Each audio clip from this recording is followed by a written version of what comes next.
Stacy Ruth Castor, née Daniels, formerly Wallace, July 24, 1967 to June 11, 2016, was an American convicted murderer from Weedsport, New York.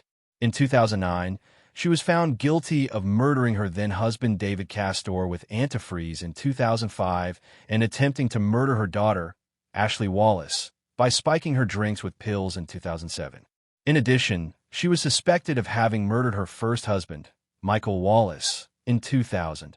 His grave lay next to David's until the latter's remains were disinterred and buried elsewhere in 2016. The story made national news, and Castor was subsequently named the Black Widow by media outlets. Early life. Stacy Castor was born Stacy Daniels in Clay, New York, on July 24, 1967. Her parents were Jerry Daniels and Judy Eaton. Castor met her first husband, Michael Wallace, in 1984 when she was 17. The couple married and had their first daughter, Ashley, in 1988. A second daughter, Bree, was born in 1991. Castor was employed by an ambulance dispatch company, while Wallace worked nights as a mechanic, but the family had little money.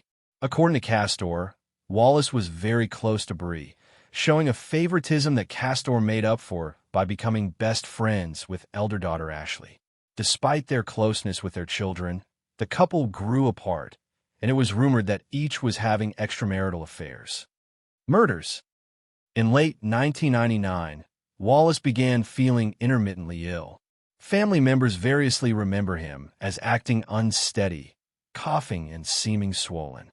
As his inexplicable sickness persisted over the holiday season, his family encouraged him to seek medical care, but he died in early 2000 before he could do so. Physicians told Castor that her husband had died of a heart attack. Although Wallace's sister was skeptical and requested an autopsy, Castor refused, saying she believed the doctors were correct. In 2003, Stacy married David Castor, whose surname she used from that point forward. David was the owner of an air conditioning installation and repair company, and she served as his office manager. One afternoon in August 2005, Castor called the Onondaga County Sheriff's Office to tell them that her husband had locked himself in their bedroom following an argument and had not been seen nor heard from for the past day, claiming he was depressed. Upon visiting the house for a wellness check, Sergeant Robert Willoughby kicked in the door of the bedroom and found David dead. Among the items near his body were a container of antifreeze and a half-full glass of bright green liquid. Willoughby says he remembers that Castor screamed, "He's not dead.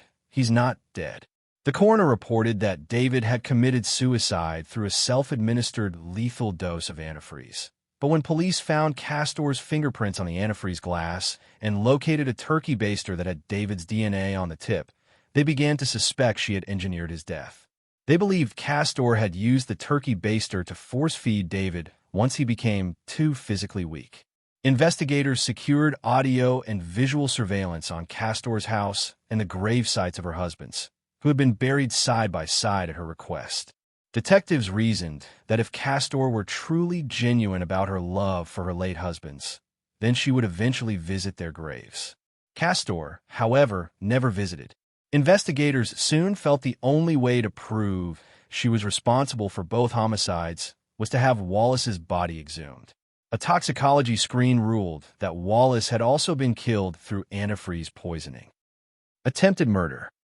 In September 2007, Castor panicked as suspicion mounted over the deaths of her husbands. After learning that police had exhumed Wallace's body and found traces of antifreeze in his system, she was believed to have devised a plan to set up her daughter Ashley for the murders.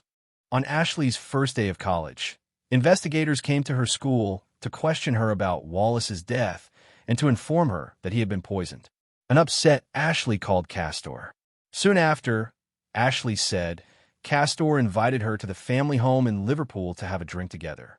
Ashley agreed because Castor was not only her mother, but her best friend.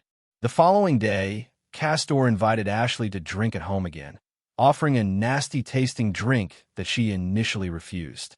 17 hours later, Ashley was found comatose in bed by her younger sister Bree. Bree demanded that help be sought, and Castor made the 911 call. Ashley's sister left her side for a moment, and when she returned, she found a suicide note next to Ashley that contained a supposed confession to the murders of her father and stepfather. Castor quickly took the note and later gave it to paramedics. Tests revealed that potentially fatal painkillers had been found in Ashley's system, and that she most likely would have died if she had been taken to the hospital just a few minutes later. When Ashley woke up, police questioned her about the murders and the suicide note. She said the last thing she remembered was her mother making her an alcoholic drink, something she had never done before. She told the officers that she did not write the note and was confused about their questions. Arrest and trial. For 2 years, investigators had collected evidence against Castor for the deaths of her husbands. In 2007, she was arrested for second-degree murder in David's death and for attempting to murder and frame Ashley. Prosecutors argued that Ashley's computer-written suicide note had actually been written by Castor. Ashley was 12 at the time of her father Wallace's death. When brought on the stand, she testified that she did not murder either her father or her stepfather, nor did she write the suicide note. Onondaga County District Attorney William Fitzpatrick and Chief Assistant District Attorney Christine Garvey argued that David's suicide had never made sense given the lack of his fingerprints on the glass or container tainted with ethylene glycol, a toxic substance found in antifreeze, and the turkey baster found in the kitchen garbage bearing both ethylene glycol and his DNA. They felt that this suggested he was force-fed the antifreeze. Given evidence of the evolution of David's illness, they concluded that Castor had fed her husband antifreeze through the baster before trying to make it look like a suicide. She had said that her husband got the idea to kill himself with antifreeze while both were watching a news report about Lynn Turner, who murdered 2 past lovers by using the poison. Prosecutors presented evidence showing how antifreeze poisoning can be identified from the growth of calcium oxalate crystals in the kidneys, and that this was seen in Wallace and David's autopsies. 3. In addition, they noted money as one of the main reasons Castor murdered her husbands.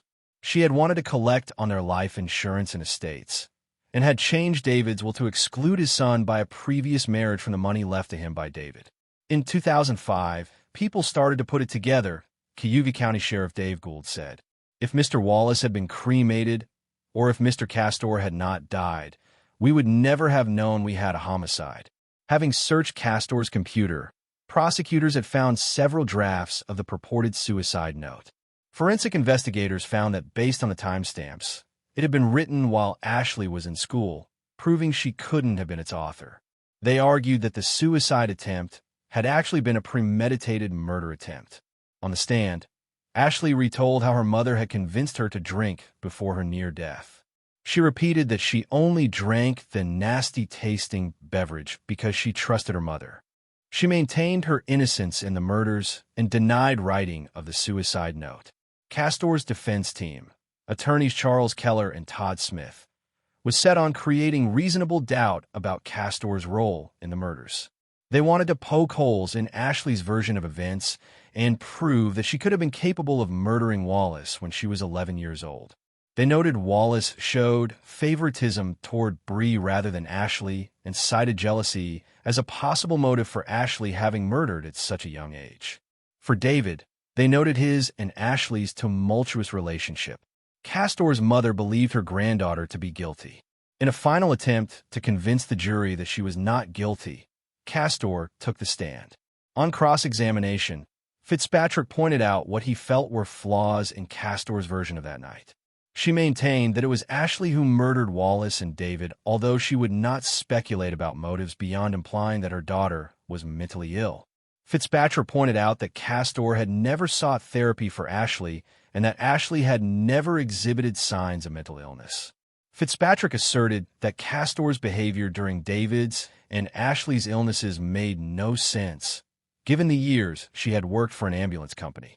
She did not seek care for Ashley for 17 hours and indicated that David, who was staggering and vomiting and unable to stand, looked okay.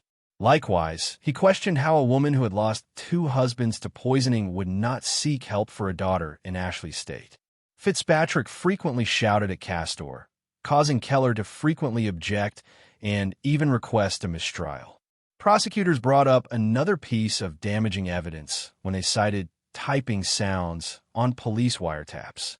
During one of the recordings presented, typing sounds can be heard while Castor talks to a friend, although she denied memory of using the computer that day. Prosecutors argued that these typing sounds were those of one of the several drafts Castor had written of the suicide note. Ashley had already testified to having witnessed her mother working on the computer, which Castor had hidden to prevent Ashley from seeing it. Fitzpatrick claimed this was the day Castor wrote the note, which had her fingerprints but not Ashley's, to frame her daughter. He told the jury about the word antifreeze being written as anti-free in 4 places within the note, and noted that Castor had also said anti-free during an interview. Castor said she had cut herself off while saying antifreeze because she had intended to say something else. Castor's defense team presented a pharmaceutical expert in an attempt to cast doubt on the prosecution's claim that Castor had drugged Ashley 17 hours prior to being taken to the hospital. On February 5, 2009, Castor was found guilty of second-degree murder in the poisoning death of David and of attempted second-degree murder for overdosing Ashley. Castor had her eyes closed as the verdicts were read. Keller announced that she would appeal the verdict, including challenging the inclusion of evidence regarding the death of Wallace, for which Castor had not been charged. On March 5, 2009, at Castor's sentencing, Garvey asked Judge Fahey to impose the maximum consecutive sentences because of the brutality of David's death. Further, she criticized how Castor had partied in her backyard with friends like nothing was happening, as Ashley was comatose in her room. She is cold, calculating, and without any emotion for what she has done, she stated. Human life is sacred. Stacy Castor places no value on human life, not even her own flesh and blood. To Stacy Castor, human beings are disposable. David's son, whom Castor had cheated out of his inheritance, pleaded with Judge Fahey for Castor to be severely punished. Your Honor, Castor is a monster and a threat to society, he said. She has created so much pain and death with this, creating multiples of pain and death in the families of those she has hurt. Judge Fahey told Castor that he had never seen a parent attempt to murder their child in order to set their child up for a crime they themselves committed, and declared Castor in a class all by herself. He sentenced her to the maximum of 25 years to life for the murder of David, and to an additional 25 years for the attempt to kill Ashley. For forging David's will, he ordered Castor to serve an additional 11/3 to 4 years in prison. The trial had lasted for 4 weeks. An emotional Ashley told the judge she hated her mother for ruining so many people's lives, but still loved her for the bond she had originally had with her. Fitzpatrick said that under New York sentencing guidelines, Castor would have to serve just over 51 years before she became eligible for parole at her age, effectively a life sentence. Aftermath. Castor, New York Department of Corrections inmate number 09G0209, was placed in Bedford Hills Correctional Facility for Women in Bedford Hills, New York. Even with credit for time served, her earliest possible release date was June 15, 2055, slightly over a month shy of her 88th birthday. On April 24, 2009, ABC News aired a 2-hour 2020 special about Castor's trial. During the trial, Castor had been dubbed the Black Widow by media outlets, a title previously given to Lynn Turner. Ashley said that she does not know how her mother, or any mother, could try to kill her own child, a question that the public has also pondered. Castor, who professed to being shocked at the verdict, maintained her innocence during the 2020 special, as well as in unaired parts of the program. She said that Ashley brought this on and insists that she and Ashley know what really happened. She did express sympathy for her daughter Bree. She indicated that her mother, stepfather, and some other relatives still supported her. Bree, like Ashley, never spoke to Castor after the trial. She said that though losing her mother was hard, I was happy that they said she was guilty because we all know that she's guilty. Ashley said, I would have done anything for her, but she tried to kill me instead. Both of Castor's daughters expressed concern that their mother had not yet apologized to them. Castor maintained that she was innocent of the crimes. ABC interviewed forensic psychiatrist Dr. James Knoll about the case, and he answered viewers' questions via video on April 23, 2009, and via site comments on April 27, 2009. He stated that while most suicide notes focus on themes of remorse and the person not being able to go on with life, the note supposedly written by Ashley was focused on taking the blame off Castor. He said that this theme had been repeated 14 times within the note, and that he believed Castor would never admit guilt. The code of murderers such as these, he said, is deny, deny, deny until the bitter end. When asked if Castor's behavior and body language on the stand showed any sort of clue about her mental state and guilt, Knoll said that body language and behavior can be affected by events during a trial, and that their interpretation is not always reliable. Though Castor was not officially defined as a serial killer, it is likely that she would have killed again. Knoll said that killers may have many different motivations. He described Castor as a Black Widow type rather than a typical serial killer. He stated that psychopathic traits and histories of childhood abuse have been consistently reported in these women, and suggested that if Castor were guilty of the crimes of which she had been convicted and accused, then she would be demonstrating psychopathic traits, including regarding even her own child as an object to be used for her convenience. In addition to the Turner and Castor antifreeze murder cases, similar cases were reported in 2008. In 2002, a man was convicted for the 1998 murder of his wife by antifreeze. A letter she had written before her death incriminated him as the murderer if she were to die eventually. The letter led to his prosecution. Series Sex, Lies, and Murder, Series 2, Episode 3, in addition to describing the events leading to the trial, included an interview with the district attorney in the case. The DA pointed out that Castor may have murdered her own father, Jerry Daniels, who died February 22, 2002, shortly after his daughter visited him in the hospital where he had a minor lung complaint. Castor's first husband's family believes Castor may have killed her father by bringing in an open can of soda for her father to drink. She was the executor of his estate. Castor was found dead in her cell on the morning of June 11, 2016. It was not immediately apparent how she died, and the manner of her death was listed as undetermined. It was later determined by the DA's office that she died of a heart attack, with no evidence of suicide or foul play. What are your thoughts on this case? Share them in the comments below. Also, like, share, and subscribe to the channel for more videos like this.